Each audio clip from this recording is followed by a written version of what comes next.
জি।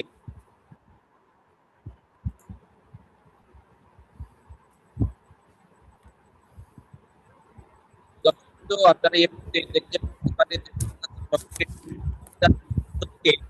সাম্প্রতিক ঘটনায় আহ, সাম্প্রতিক ঘটনায় মে দিবস থেকে শ্রমিকদের বঞ্চনা, শ্রমিকদের নাগরিক অধিকার প্রতিষ্ঠিত করায় শ্রমিকদের সাম্প্রতিক নাগরিক এবং শ্রম অধিকার ক্ষেত্রের যে অন্তরায়গুলো আছে সেই অন্তরায়গুলো কথা নিয়ে কথা বলবার জন্য আমাদের সাথে আজকের প্রোগ্রাম যুক্ত হয়েছেন বিশিষ্ট শিক্ষার্থী সমাজ বিশ্লেষক অধ্যাপক ডক্টর আইনুল রহমান এবং সাথে যুক্ত হয়েছেন ছাত্র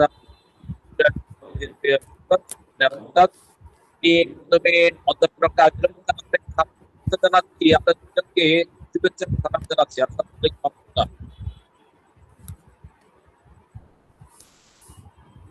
অধ্যাপক ডক্টর আইনুল রহমান শুনতে পাচ্ছেন? হ্যাঁ, শুনতে পাচ্ছি। সাসিবা, আমাকে শুনতে পাচ্ছেন? হ্যাঁ, পাচ্ছি।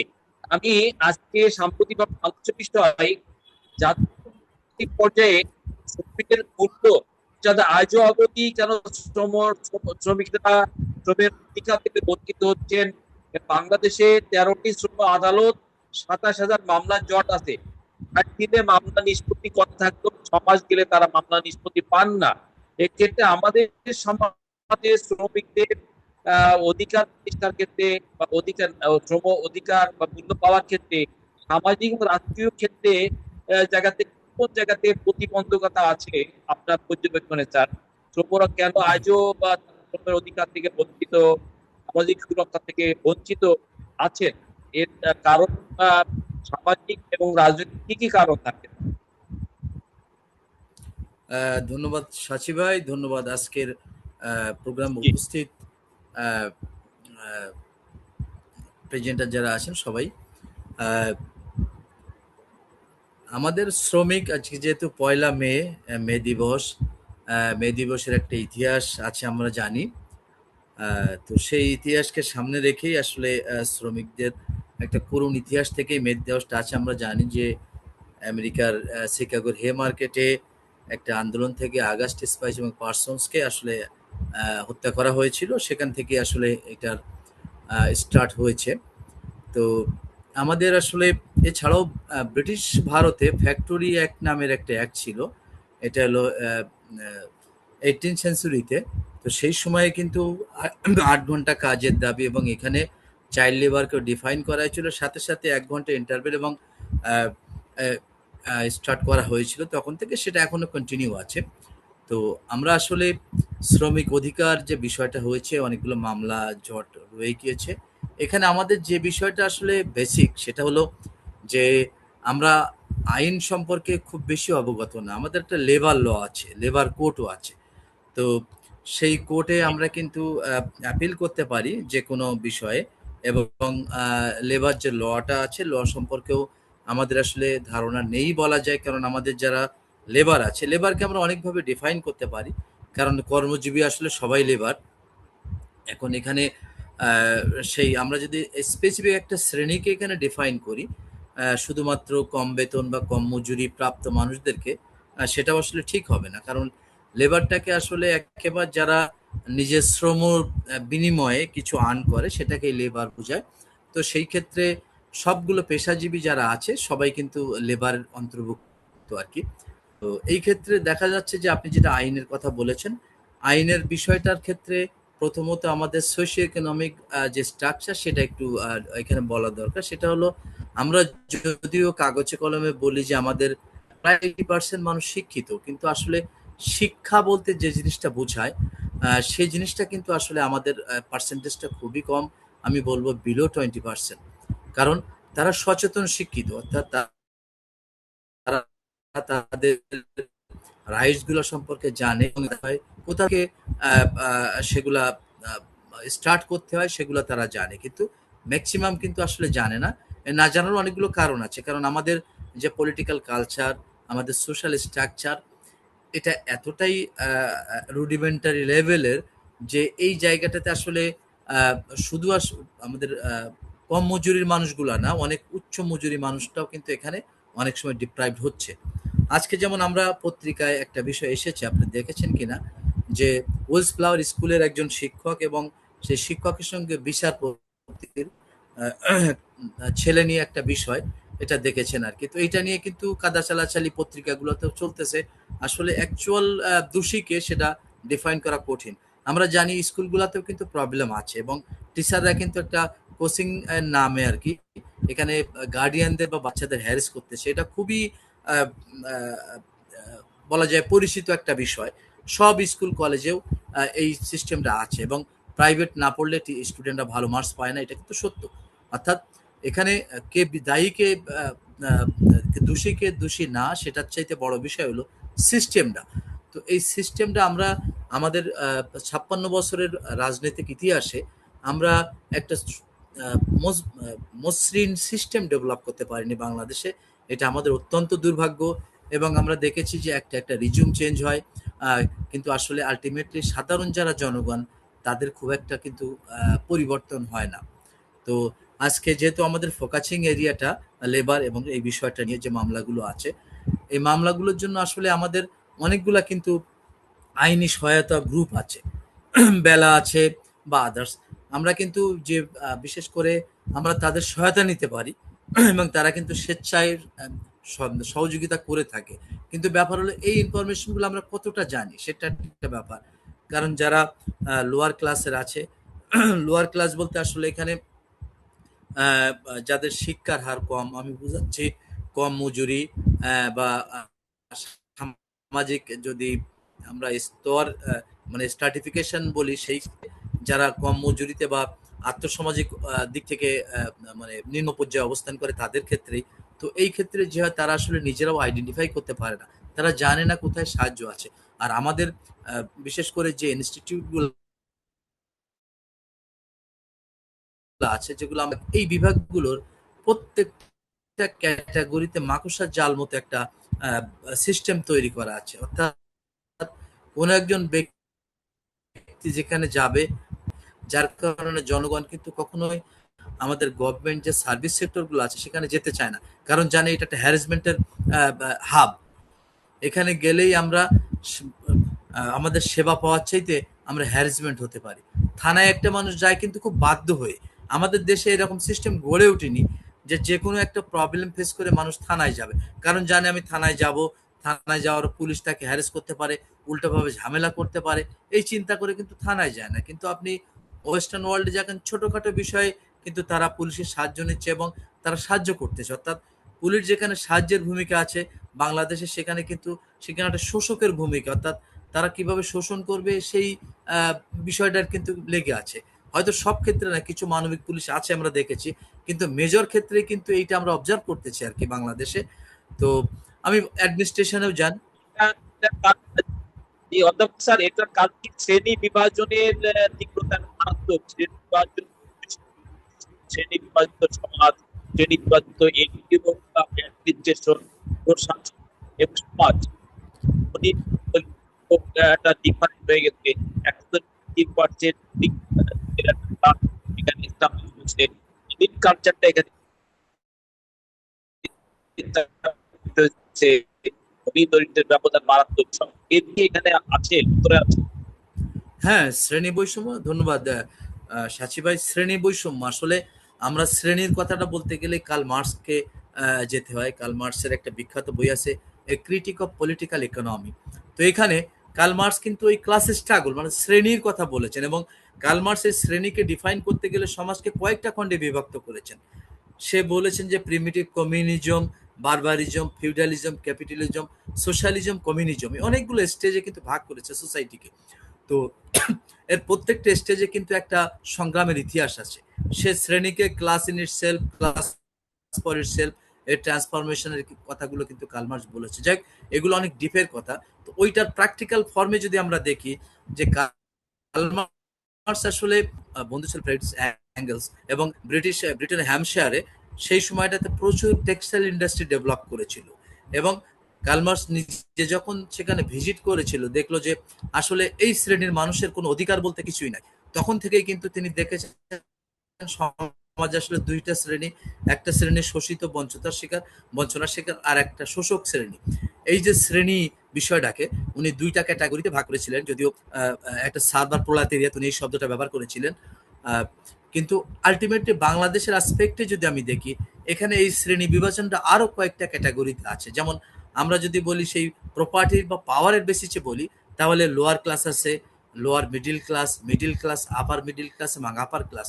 এই দিকটিতে কিন্তু আমাদের সমাজটা বিভক্ত, এবং এই বিভাজনটা আমরা অনেক সময় চেষ্টা করি যে বিভাজনটা কমিয়ে আনার, কিন্তু আলটিমেটলি বিভাজনটা আসলে আস্তে আস্তে বাড়তেছে, এটা কমতেছে না।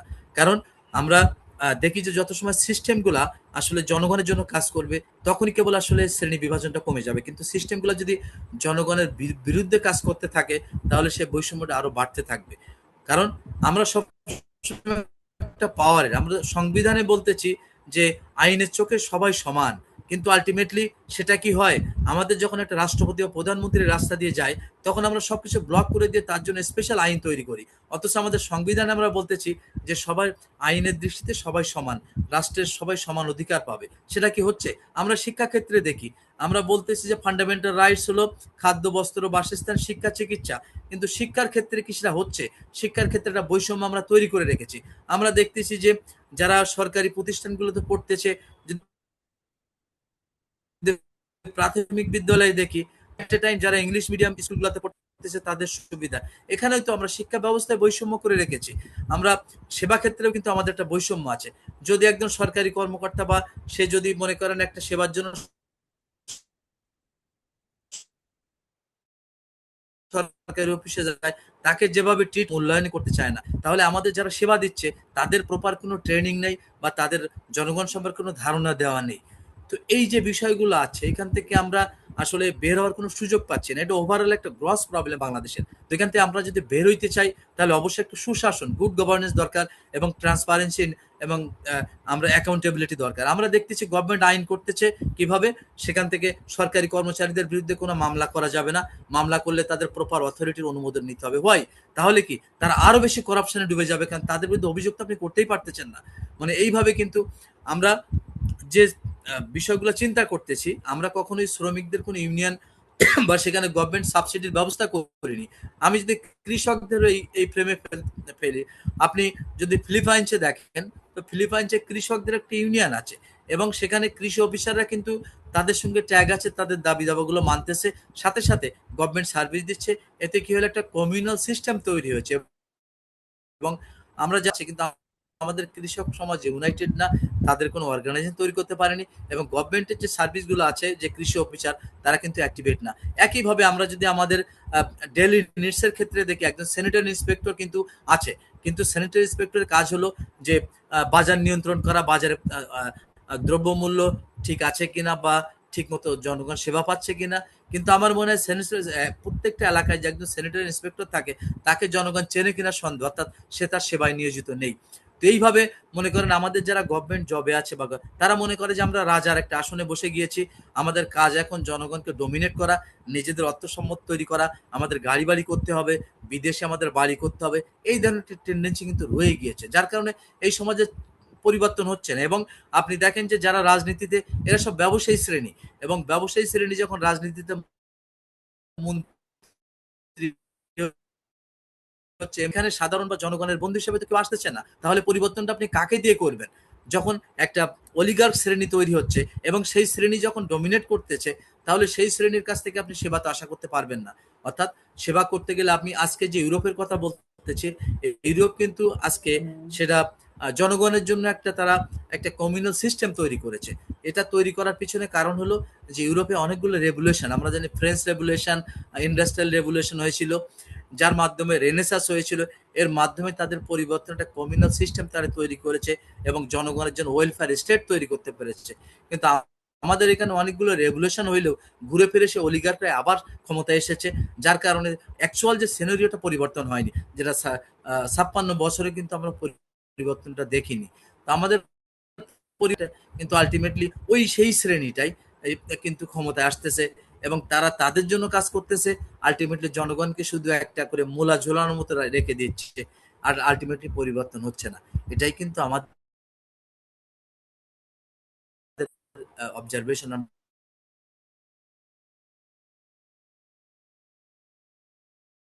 আমরা দেখে যাচ্ছি আর কি। সাচি যে ভাই। বৈষম্য, এখানে ঘরে বৈষম্য, কর্মক্ষেত্রে বৈষম্য, নারীর প্রতি পুরুষের দৃষ্টিভঙ্গি, পুরুষতান্ত্রিক লোক সমাজে সে জায়গায় রয়ে গেছে।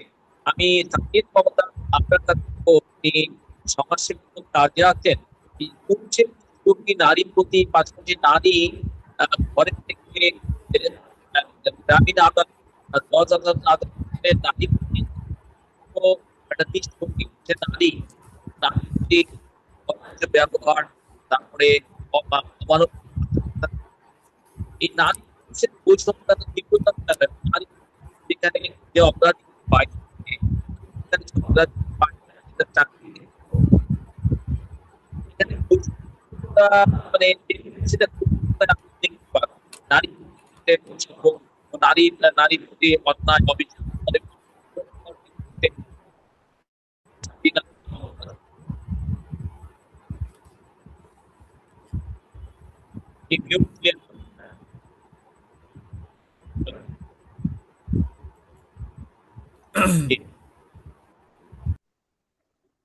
আসসালামু আলাইকুম শাস্ত্রী ভাই, বল। ডক্টর মোহাম্মদ আজিজুর রহমান স্যার, ধন্যবাদ হ্যাঁ, আমাকে সুযোগ দেওয়ার জন্য।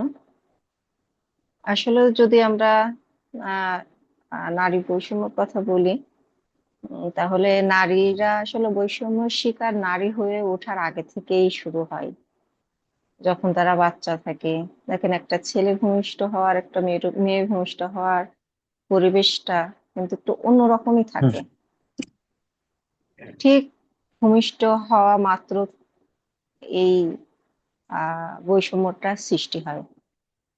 ছেলেদের অহংকারী যে তারা ছেলে, আর মেয়েদের আসলে দুঃখটাই হচ্ছে আর বৈষম্যটাই হচ্ছে তারা মেয়ে হয়ে জন্মেছে। অতএব এখানে আমরা যেটা দেখতে পারি আমাদের সমাজ ব্যবস্থায়, মেয়েরা নারী হয়ে ওঠার আগেই তাদের বৈষম্যের শিকার হতে হয়। আর আমরা মেয়েরা, নারীরা যারা কর্মক্ষেত্রে থাকে, শুধু আজকে 1লা মে আপনি নারীদের কর্মসংস্থানের বিষয়গুলো এবং তাদের বৈষম্যগুলো আমি স্যার যেটা বললেন আজিজুর রহমান স্যার, আমি যদি একটু নিচে থেকে আসি, যারা অল্প আয় সম্পন্ন নারী আছেন তাদের ওখানে যদি থাকে, দেখেন লেবার শ্রেণীর কিছু নারী আছে, আমরা কিন্তু দেখতে পাই যে কেউ দোকানে কাজ করে, কেউ রাস্তায় কাজ করে, কেউ মাটি কাটে, কেউ শ্রমিক, কেউ আপনার কি বলে গার্মেন্টস শ্রমিক আছে। এখন তো অনেক সুপার শপ গুলোতে নারীরা আপনার কাজ করতেছে। সেক্ষেত্রে আমি দেখি নারীদের কাজের যোগ্যতা লাগে পুরুষদের থেকে বেশি। তাদের কাজের যোগ্যতা প্রমাণ করার পরেও তাদের এক্সট্রা কাজ করতে হয়, এবং অনেক অনেক জায়গায় আমি এটা শুনছি। অবশ্য আমি নারীদের নিয়ে কাজ করি, আমার একটি আলোকিত নারী বলে একটি সংস্থা আছে, তো সেখানে অনেকের কথা শুনি। আহ সেক্ষেত্রে আমি একজনের গল্প বলি। এটা শুধু তার গল্প না, এটা হাজার নারীর গল্প। সেটা হচ্ছে সে তার সে একটা জায়গায় কাজ করে, তো সেখানে সে সব কাজ প্রপারলি সুন্দরভাবে করে এবং অন্য পুরুষরা যেভাবে কাজ করে বরঞ্চ তার থেকে সুন্দরভাবেই সে কাজ করে। অথচ তারপরেও তাকে কাজে টিকে থাকতে হলে ঊর্ধ্বতন কর্মকর্তাদের সুদৃষ্টি করতে হবে, তার উপরে মানে সুদৃষ্টি বজায় রাখতে হবে। এবং কাজের কাজ ছাড়াও তাদেরকে অন্য ফ্যাসিলিটি দিতে হবে। এই যে একটা নোংরামো নারীদের নিয়ে কর্মক্ষেত্রে, এটা আমাকে ভীষণ ভাবে আহত করে এবং ভীষণ ভাবে ভাবায়। আমরা যদি দেখি, যদি এটা সত্যি পরিসংখ্যানে আসে, আপনি দেখবেন প্রায় 80%, 10 থেকে 10-এ যদি বলি তাহলে 8% মহিলাদেরই এই গল্প আছে, যে তাদের প্রমোশন হোক কিংবা চাকরিতে টিকে, প্রমোশন তো দূরের কথা, চাকরিতে টিকে থাকতে হলে, কোনো কাজে টিকে থাকতে হলে তাদের ঊর্ধ্বতন যারা আছে তাদেরকে এক্সট্রা ফ্যাসিলিটি দিতে হয়। সেই এক্সট্রা ফ্যাসিলিটি কি আপনারাও জানেন, আমরাও জানি। এই যে একটা মেয়েদের থেকে যে আলাদা একটা কিছু পাওয়ার যে একটা আকাঙ্ক্ষা আপনার ইয়েদের ঊর্ধ্বতন যে যদি পুরুষ কর্মকর্তা থাকেন তাদের, এটা বন্ধ করা খুবই জরুরি। আর এটা হচ্ছেই না, এটা দিন দিন বাড়তেছে, কমতেছে না। যোগ্যতা সে ঠিক আছে, আপনার কাজও ঠিক মতো করতে, বড় একটা বৈষম্য।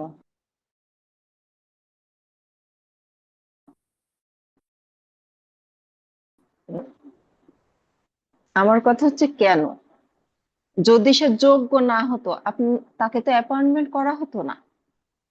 তাহলে তাকে যোগ্যতা আছে বলে আপনি তাকে অ্যাপয়েন্ট করছেন, করার পরে তার থেকে এক্সট্রা ফ্যাসিলিটি চাচ্ছেন।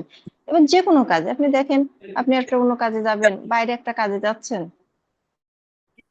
কারো জি, কাছে গত হেল্প হেল্প মহিলার প্রতি তার বিশেষ করে তার কুদৃষ্টি অনৈতিক ভাষায় নিয়ে সে ইওনো মেয়েটা ওইখান থেকে পোস্টিং পেয়ে এক জেলা থেকে পোস্টিং আরেক জেলায় যাওয়ার সময় সে মিডিয়ার কাছে ওপেন করেছে তার উপরে শারীরিক মানে শারীরিক মানসিক দিক দিয়ে যে টর্চার করেছে সে বিষয়টা পোস্টিং এ যাওয়ার সময় এটা সরকারি হ্যাঁ, এটা হতে প্রশাসনেই হয়, যদি ধরেন এটা সত্যি। ঊর্ধ্বতন যারা থাকেন তাদের কাছে যদি একটা নারী নিরাপদ না থাকেন, তার আত্মসম্মান, তার শারীরিক, মানসিক এই ধরনের পরিস্থিতি যদি সমাজে এখনো চলমান থাকে, ঘটতেই থাকে, তাহলে রাষ্ট্রর চরিত্র, রাষ্ট্র চেহারা তো বেশি একটা বদলাচ্ছে না, এবং রাষ্ট্র এখনো তাহলে সেই পেশি মানে শক্তিধর এবং শক্তিধর ব্যক্তিদের নিয়ন্ত্রণে এখন অনেকটা রয়ে গেছে অনেক জায়গায়। বলুন। বলে গেছেন, ওনাকে আমি স্যালুট জানাই যে উনি কথাগুলো বলে গেছেন। অনেকে আছে বলতে পারে না। আপনি উনি ঊর্ধ্বতন একটা কর্মকর্তা বিধায় আমরা ওনার কথা বিশ্বাস করতেছি। অনেক সময় কি হয়, আসলে সে ইফটিজিং হোক বা আদার্স যে স্পর্শকাতর সমস্যাগুলো সে জর্জরিত, অথচ সে যদি লোয়ার ক্লাসের হয় তাহলে তাকে উল্টা ব্লেম করা হয়। ঊর্ধ্বতন কর্মকর্তার উপরে যদি নিম্নতন কোনো কোনো নিম্ন শ্রেণীর কোনো মহিলা আঙুল তোলে তাহলে তার আঙুলটা ভেঙে দেওয়া হয়, বরঞ্চ তাকে উল্টো ব্লেম করে তাকে চরিত্রহীনা প্রমাণ করা হয়। আসলে আহ, কবে বদলাবে আমাদের সমাজ? কবে নারীরা তাদের ন্যায্য অধিকারটুকু পাবে? আমি যদি যোগ্য না হই, আমাকে আপনি অ্যাপয়েন্ট করেন না, করার পরে আমার কাছে এক্সট্রা ফ্যাসিলিটি আপনি চাইবেন আমার চাকরি টিকিয়ে রাখার জন্য। তা না হলে বিভিন্ন ভাবে আমাকে আপনি হচ্ছে টর্চার করবেন, বিভিন্ন ভাবে আমাকে একে একে তাকে দেখাবেন। আসলে এটা সমাজের, রাষ্ট্রের দৃষ্টিভঙ্গি যে কোথায় গিয়ে দাঁড়িয়েছে আমরা প্রত্যেকটা জায়গায় দেখি, অনেক জায়গায় এটা আছে। আরেকটা জায়গায় আপনি আমি দেখলাম যে হচ্ছে আপনার আহ, কোনো একটা অফিসে যে আপনার মেয়ে নিম্ন কর্মকর্তা একটা নারীর সাথে ঊর্ধ্বতন একটা কর্মকর্তার ভালো সম্পর্ক, সেটা সোশ্যাল মিডিয়ায় আসছে। এগুলো কেন করতে হবে? অনেকে বাধ্য হয়ে করে, যাদের আর্থিক অবস্থা আসলে তাদের প্রয়োজন, অনেকে বাধ্য হয়ে যায়। সেক্ষেত্রে এই বাধ্যগুলো করে কারা? অবশ্যই ছেলেরা করে। তো মেয়েরা কবে স্বাধীনভাবে কাজ করতে পারবে? এই এই সিচুয়েশনে এই সিচুয়েশনে মেয়েরা তাদের বেস্টটা দিতে পারে না, তারা মানসিক ভাবে প্রস্তুতি নিতে পারে না যে আমি আমার বেস্টটা এখানে কাজে লাগাবো। তারা উন্নতি করতে পারে না, তারা তাদের ভালোটা দিয়ে যে একটা জায়গায় একটা প্রতিষ্ঠানকে দাঁড় করাবে, করতে পারে না এই বৈষম্যের জন্যই। তাহলে একই ব্যাপার কেন ছেলেদের সাথে করা হয় না? শুধু মেয়েরাই কেন এর শিকার হচ্ছে? মেয়েরাও যেই আপনার মাস্টার্স পাশ করে এক জায়গায় ঢুকতেছে, সে ছেলেদের কাঁধে কাঁধ মিলিয়ে একই কাজ করতেছে, তারপরেও তাকে এই হ্যারাসমেন্ট গুলো শিকার হতে হয়। আসলে বলার কিছু নেই। আহ আহ, যেখানে এই যে স্যার একটা কথা বলে গেছেন যে এখানে শিক্ষার হার, শিক্ষা আর সুশিক্ষা, হ্যাঁ আমি ওইটাই বলতেছি, শিক্ষা আর সুশিক্ষা। বিশ্ববিদ্যালয় 170টা এখন, কিন্তু সেই ক্ষেত্রে রাষ্ট্রকে নতুন শিক্ষা পাঠ্যক্রমে ধর্মীয় এবং নৈতিক শিক্ষাটাকেও একটু গুরুত্ব দেওয়া উচিত। মানে এই মানে বিশেষ করে মানুষের নৈতিকতা বোধ সম্পন্ন সে একটা শিক্ষায় জাতিকে শিক্ষায় শিক্ষিত করবার জন্য ধর্মীয় শিক্ষার বিষয়টাকে প্রাইমারি থেকে উচ্চতর পর্যায়ে এই জায়গাটাকে ফোকাস দেওয়া উচিত। অবশ্যই উচিত। আপনি আপনি যে ধর্মেরই হোক, সেই ধর্মের নিয়ম কানুন আপনি যদি না জানেন, আপনি তো অ্যাজুয়ালি আপনি কি করবেন আপনি নিজেই জানেন না। আপনাকে ভালো এবং মন্দ, পাপ এবং পুণ্য, এটা যদি আপনি জানেন, তাহলে অবশ্যই আপনি পাপ পুণ্যের একটা বিষয় মাথায় থাকেই, যে এটা আসলে ঠিক না বা এটা বেঠিক। নৈতিকতা এবং ধার্মিক যে দিকটা আমাদের দিন দিন উঠেই যাচ্ছে। দেখেন, পাঠ্যপুস্তকে কিন্তু আসলে ধর্মীয় সেই বিষয়গুলো নেই। আমরা বাংলাতেও কিন্তু নবী করিম সাল্লাল্লাহু আলাইহি সাল্লাম বলেন, অন্যান্য খলিফা বলেন, ইনাদের উম ইয়ে আপনার জীবন ব্যবস্থার কথা আমরা পড়ে পড়ে বড় হয়েছি। এখন কিন্তু নেই, এগুলা আস্তে আস্তে বিলীন হয়ে যাচ্ছে। আর তারা জানতে পারতেছে না আসলে কোনটা ঠিক কোনটা বেঠিক। পাঠ্যপুস্তক থেকে এগুলো তুলে নেওয়া হচ্ছে। মানে এই যে নৈতিকতা আসবে কোথা থেকে আপনার? আমি যদি বড়দের না দেখি, তাদের জীবন সম্পর্কে না জানি, তাদের জীবন ব্যবস্থা সম্পর্কে না জানি, তাহলে কিভাবে আসে? এটা কখনো তাহলে আসবে না। সুশিক্ষা আর যে শুধু শিক্ষা দুটো তেরো আলাদা জিনিস। এবং সুশিক্ষা, আমাদের 13টা আদালত আছে, শ্রমজীবী আদালত, শ্রম আদালত। 27,000 মামলার জট পড়ে আছে। একটি মামলা 60 দিনে নিষ্পত্তি করা থাকলেও 6 মাস 1 বছর চলে যায়। এক্ষেত্রে আবার গত 6 মাসে 13,000 নতুন মামলা যুক্ত হয়েছে। এক্ষেত্রে নতুন সরকারকে এখানে সেই মামলায় নারী আর পুরুষের সংখ্যা সমান দেখা যায়। যে যদি 40,000 মামলা জমে, প্রায় 20,000-এর কাছাকাছি নারীদের বিষয়ে মামলা সেখানে জমে পেন্ডিং থাকে। এক্ষেত্রে সরকারের প্রত্যেকটা ডিপার্টমেন্টের নিয়োগের ক্ষেত্রে পুরুষের পাশাপাশি নারীদের মানে মেধাবী শিক্ষিত নারীদের, মেধাবী যোগ্যতা সম্পন্ন নারীদের সুযোগ দেওয়া এবং নারীদের সর্বপর্যায়ে তাদের অংশীদারিত্বের জায়গা থেকে সমাজ এবং রাষ্ট্রকে সেবা দেওয়ার এবং সমাজ এবং রাষ্ট্র পরিবর্তনের জন্য ভূমিকা রাখবে।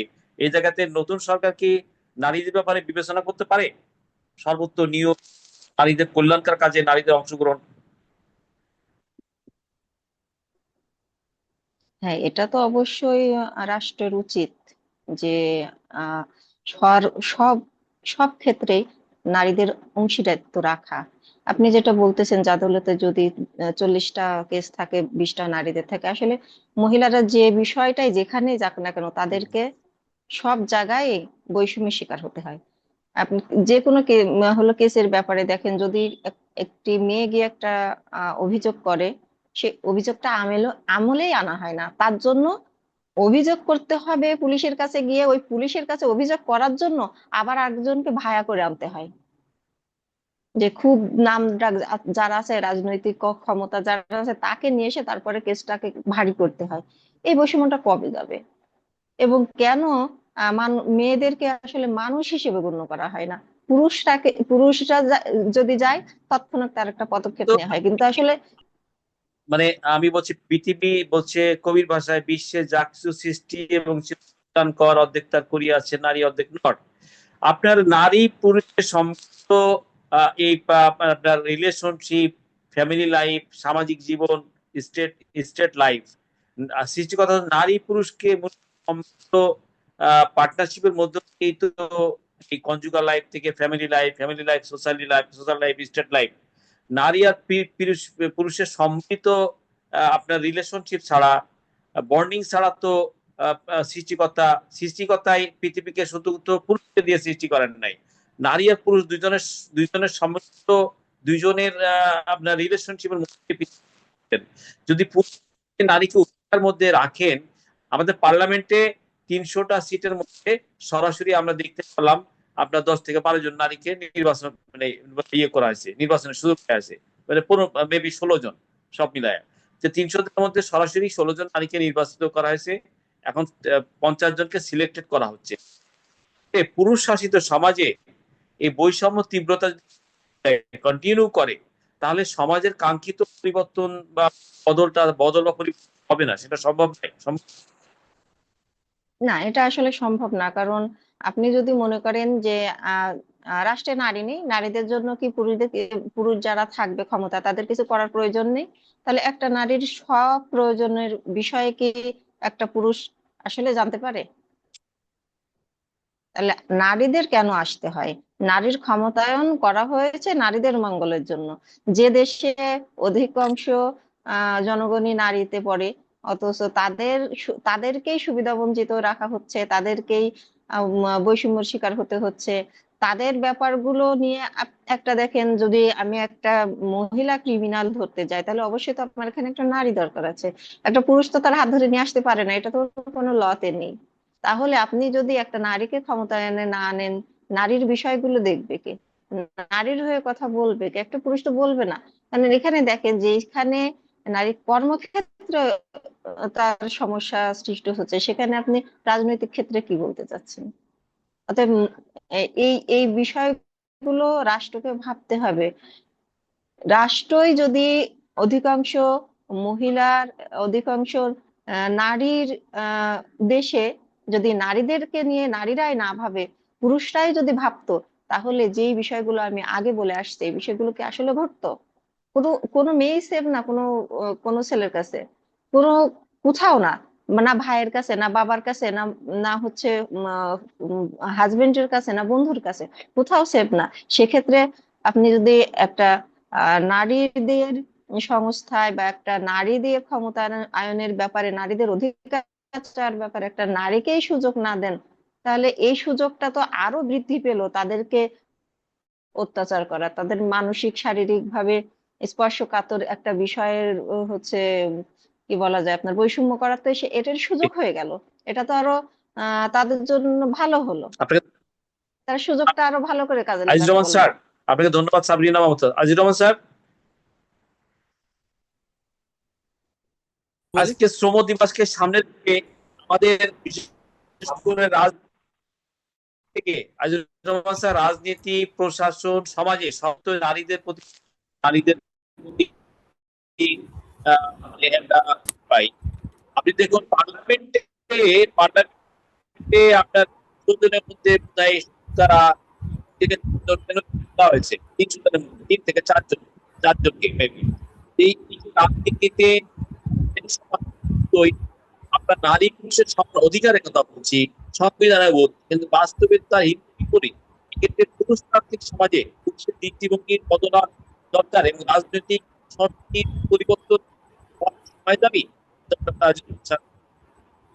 সমাজ থেকে কাঙ্ক্ষিত আহ, ধন্য- দিকে নেওয়া। আছি ভাই। আমি এই মুমতাজ আপার কথা মনোযোগ দিয়ে শুনেছি।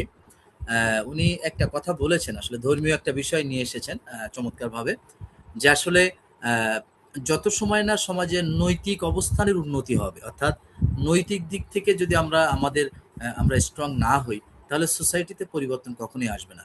আর নৈতিকটা আসবে কোথা থেকে? আমাদের তো সেটা স্টাডি করতে হবে, আমাদের কারিকুলামের মধ্যে সেটা ইনক্লুড করতে হবে, দেন এই পরিবর্তনটা সম্ভব। কিন্তু আমরা আজকে যে শিক্ষা ব্যবস্থার মধ্যে আছি, এই শিক্ষা আসলে আমাদের কোনো পরিবর্তন আনতেছে না।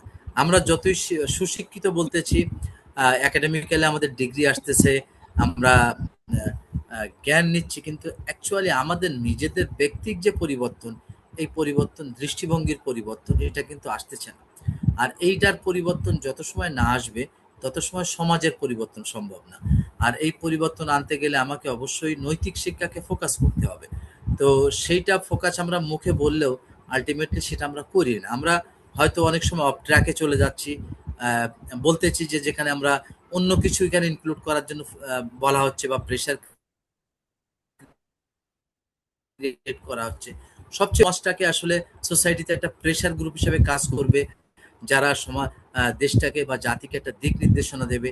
সেই সমাজে এক শ্রেণীর ফ্রড মানুষ এসে গিয়েছে, এবং তাদের নেই কোনো জ্ঞানের গভীরতা, শুধুমাত্র টকশোতে নিজেকে হাইলাইট করা এবং নিজেকে কিভাবে একটা পজিশনে যাওয়া যায় এই চিন্তা করেই তারা এসে কাজ করতেছে। কিন্তু আলটিমেটলি সমাজের ছোট ছোট বিষয়গুলোকে কখনোই তারা নিজেরাও সেই সম্পর্কে জানে না, বা সেই অভিজ্ঞতাও নেই, সেই জিনিসটা তারা তুলে আনতেছে না।